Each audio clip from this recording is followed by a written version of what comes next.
Hello and welcome to another episode of Kia Electric News. In case you missed them this week, I did videos on the new hidden functions of the EV6 that I've discovered and some favourite ones, the announcement of the Kia EV Day 2025 and teaser images of the EV4 PV5 and EV2 concept, and also one about my Kia EV3 insurance renewal and what it cost me in the end. More images were also released of the Kia EV2 concept showing the front and rear, and also pre-production versions of the Kia EV4 showing front and rear, and also the Kia PV5 van. As far as I know, the EV4 and PV5 are not concept versions since they are very close to launch in March, and we've already seen the concept version a good while back. A few days before the Kia EV2 teaser images appeared, Mammoth YouTube channel showed renderings of the Kia EV2 concept which looked very similar to what Kia actually showed in the teaser images. They did one render in the EV3 colour frost blue and another in pistachio green, and a few other colours if you watch the video. Very well predicted, Mammoth, I say. Last week I covered the list of Kia EV3 ICCU failures that I'd discovered so far. And now this week I've stumbled upon a Spanish language forum called Kia FAQ. I had to run the forums through Google Translate, but the results were very revealing. They had actually done a survey of their EV3 owning forum members. Another thread on the forum also had up-to-date sales figures for the EV3 in Spain from October 2024 to January 2025. In October they sold 110, November 148, in December 518, in January 417. That gives a total of 1,193 sold in Spain so far. If I then go to the forum survey, I can work out the very rough percentage of effective vehicles. Remember, not all EV3 owners will have responded to this survey, but also people only normally come to forums to complain or look for answers. Out of the 46 ICCU votes, 43.4% had a failed ICCU, while 56.6% had not. As I've said above, this figure is highly misleading for the reasons I mentioned earlier. A better figure would be to measure the number of failures versus the total number of vehicles sold in Spain. So out of the total of 1,193 Kia EV3s, 20 ICCU failures equals 1.6% failure rate. This is just above the 1% expected failure rate of the EV6 ICCUs, which was revealed in the NHTSA documents for the EV6 recall last year. I still personally think that this is a bad batch of ICCUs though, and ICCU stands for Integrated Charge and Control Unit. Only time will tell. During the week I came across the Kia EV3 UK official press pack from December 24, which has a few insights I didn't know. Firstly, it confirms that the remote parking assist had been downgraded from RSPA 2 to the more basic RSPA in December. It also confirms an 8-year battery and motor warranty. Also, it said in future Kia plans to introduce an all-wheel drive variants in Europe, expanding the range of choice for customers beyond the current two-wheel drive version. UK plans for all-wheel drive EV3 models are still not to be confirmed. It also says every EV3 is also capable of bi-directional charging, including vehicle-to-grid, vehicle-to-home and vehicle-to-building, which will gradually be introduced across European markets. This is the first time I've seen this fact mentioned in the UK press document. An optional heat pump is offered with the flagship GT Line S model that allows for heating and cooling the interior with 18 to 43% better energy efficiency compared to a conventional system. That's the first time I think I've seen that as well. A major benefit of Kia's warranty is that it's transferable to subsequent owners at no charge, as long as the time limit has not been reached and the mileage is below 100,000 miles. The mechanical warranty is supported by a 12-year anti-perforation warranty and a 5-year paint warranty. Servicing for the EV3 is required every 20,000 miles or once every other year, whichever is sooner. It then goes on to say features such as bi-directional charging, vehicle-to-grid, vehicle-to-home and vehicle-to-building are not currently available in the UK. Hopefully they will be one day. It's also the first Kia vehicle that will feature Kia's AI assistant with ChatGPT that helps enhance the customer's understanding, knowledge and enjoyment of the vehicle. It then goes on to say this latter feature will be available via an over-the-air update shortly after launch. So we're still waiting for that. That confirms exactly what I said the other week about the AI system coming via OTA. This week I came across two new Kia EV3 how-to videos I'd not seen before. The The first was on how to park the EV3 in neutral. It can be a bit fiddly. The second was how the Korean EV3 built-in camera system works. It looks absolutely brilliant. I just wish they would bring it to us. And the reason they don't bring it is not because of EU rules, because Tesla already does this throughout Europe and the UK. So why the hell can't we have it? Hey Kia. EVMagz reports that Hyundai and Kia are to invest in Weavegrid to boost EV grid integration technology. Weavegrid's EV management system, or EVMS, enables grid integrated charging, vehicle to grid capabilities and AI-driven smart charging orchestration. The platform is designed to help automakers seamlessly manage EV data whilst optimizing charging patterns, ensuring cybersecurity and grid reliability. The investment by Hyundai and Kia adds to the growing industry momentum behind Weavegrid, with major automakers like Toyota also backing the platform. Weavegrid solutions are already deployed with major utilities and are being scaled to meet the increasing demand for EV grid connectivity. Keith No, Vice President at Hyundai Motor Company, emphasised the transformative potential of the partnership.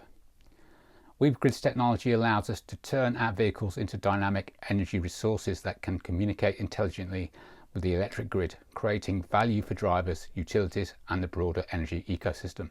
Korean Carblog reports spy images of the first look inside the Genesis GV90, revealing a strong resemblance to the Neon concept. They say this: today it's time to take a first look inside the GV90, where we found even more resemblance to the Neon concept. The most noticeable feature is undoubtedly the purple colour, something we previously mentioned would be carried over from the concept. But there's more. The door trim, the seats and many other elements from the concept car will make it to the production version. A look inside the GV90 reveals 4 individual seats, emphasising luxury and comfort. The centre console at the rear features cup holders, an inductive mobile phone charger and a large infotainment display, ensuring high-end experience for passengers. Korean Carblog has also shared a brand new GV90 rendering produced by KK Studio based on the latest spy images, as you can see on screen now. Korean Carblog also says a new report suggests an all-electric Genesis G70 will be launched. The Genesis G70, a luxury sports sedan, is set for a full model change in the coming years, according to Motor Jason YouTube channel. With declining sales in recent years, the revival of the Kia GT1 project, a sister car to the G70, has sparked renewed interest in the future Genesis popular model. Here's what we know so far about this upcoming G70, including its design, interior specifications and potential release date and pricing. According to Motor Jason, the next generation Genesis G70 is expected to transition to a fully electric vehicle. It will reportedly be built on the same platform as the upcoming Genesis GV90, ensuring state-of-the-art technology and performance.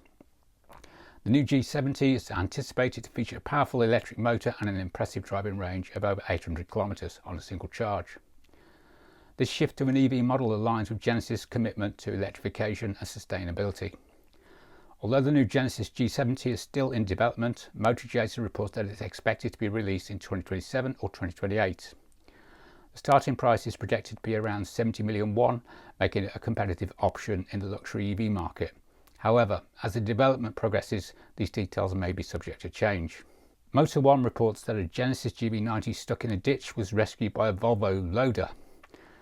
One of the camouflage prototypes testing in Lapland got stuck in the snow ditch and needed assistance to get out.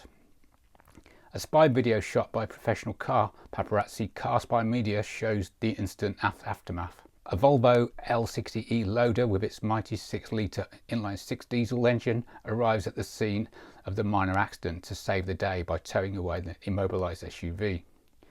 The GV90 likely escaped unscathed, but the same can't be said for the driver's ego. The video is a good opportunity to see the Genesis GV90 carrying the production body, albeit still heavily camouflaged. Despite the disguise, we can't help but notice that Hyundai's luxury brand has seemingly decided against putting the concept's suicide doors into production, considering the prototype appears to have regular B-pillars. Now I've heard different, but we'll see. The road-going model appears to have thicker lights, front and rear, new turbine-style wheels and chunky side mirrors instead of the concept's skinny cameras. Like the GV60, its bigger brother will likely have flush door handles elsewhere. The prototype gives the impression that it hasn't changed much. It's big and boxy whilst looking substantially different from its Kia EV9 and Hyundai Ioniq 9 cousins. Auto Evolution reports that Hyundai is recalling Ioniq 5N over software problem causing reduced braking performance. Hyundai Motor America has issued a safety recall comprising a little over 1,500 examples of the 2025 model year Ioniq 5N due to an integrated electronic brake control software problem. Depressurization of the anti-lock braking system will occur when using the left foot braking feature, resulting in reduced braking performance. The automaker started investigating the described issue back in June 2024, prompted by a report of a corporate fleet vehicle involved in a crash that same month. As per documents filed with the US Auto Safety Regulator, the driver alleged iffy braking performance. Said operator told Hyundai that the left foot braking mode was engaged. The 1,508 strong recall population was produced in South Korea between December the 18th, 23 to December the 10th, 24.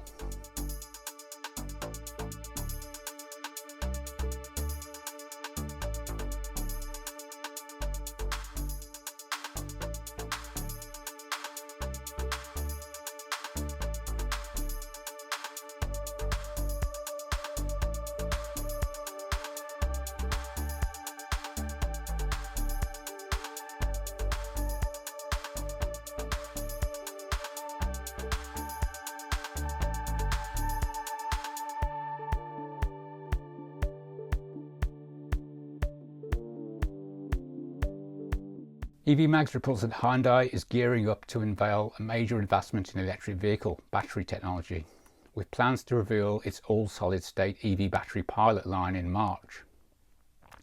These new Dream batteries promise to offer longer driving ranges, faster charging times and significantly higher energy density compared to current battery technologies. Hyundai's CEO Investor Day in 2023 outlined its strategy to become a dominant player in the EV battery market. The all-solid-state battery technology is expected to revolutionise the EV market by overcoming key limitations of current battery systems.